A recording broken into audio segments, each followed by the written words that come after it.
comme à l'établissement Sainte-Famille, les stigmates des mouvements sismiques du volcan Nyiragongo sont encore visibles à l'école primaire Katoyi, située au nord de la ville de Goma.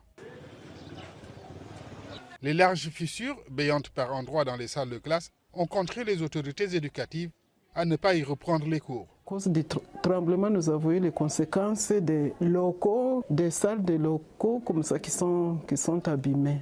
Il y a des fissures, des grandes fissures dans les salles. Sur 37 salles, nous avons 33 classes qui sont abîmées totalement.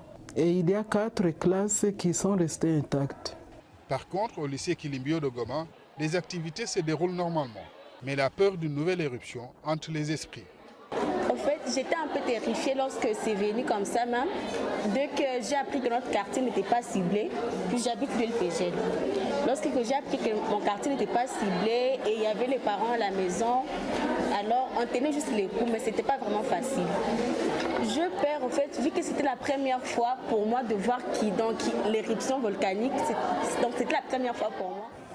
D'autres se fient aux informations relayées par l'OVG, l'Observatoire volcanique de Goma.